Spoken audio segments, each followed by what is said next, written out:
আমরা যদি যাই একজন যাত্রী থেকে মিনিমাম 30,000 টাকা করে আমরা নিব। প্রতি যাত্রী 30,000 টাকা করে হাবে দিবে। সেই টাকাটা প্রায় 3,000 কোটি টাকা আছে। সেই টাকা আপনাদেরকে বন্টন করে দেবো ইনশাল্লাহ। সিন্ডিকেট করে প্রত্যেক হজযাত্রী থেকে 30,000 টাকা অতিরিক্ত আদায় করে ভাগ বাটোয়ারা করার প্রকাশ্যে ঘোষণা দিয়েছেন আসন্ন হজ অ্যাসোসিয়েশন অব বাংলাদেশ হাব নির্বাচনের প্যানেল প্রধান সৈয়দ গোলাম সরোয়ার। গত 11 ফেব্রুয়ারি আসন্ন হাব নির্বাচনের নির্বাচনী সমাবেশে তিনি প্রকাশ্যে ঘোষণা দেন। তিনি বলেন, আমি যদি নির্বাচিত হই তাহলে হজযাত্রী প্রতি 30,000 টাকা করে অতিরিক্ত নিয়ে প্রায় 3,000 কোটি টাকা হবে, তা আমরা মিলেমিশে ভাগ করে নেব।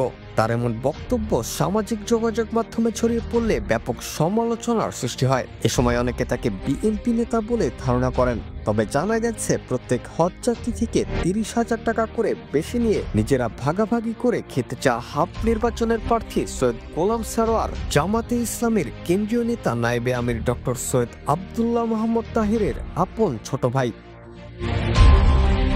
জামাত নেতার এমন ঘৃণ্য বক্তব্য ছড়িয়ে পড়ার পর হজ অ্যাসোসিয়েশন অব বাংলাদেশের সদস্যরা বলছেন, হাব সবসময় সিন্ডিকেট মুক্ত ছিল। তারা গোলাম সরোয়ারের এ ধরনের কর্মকাণ্ডের তীব্র নিন্দা জানান এবং হজযাত্রীদের প্রতি এমন অনাচারের পরিকল্পনা আল্লাহ সহ্য করবেন না বলেও দাবি তাদের।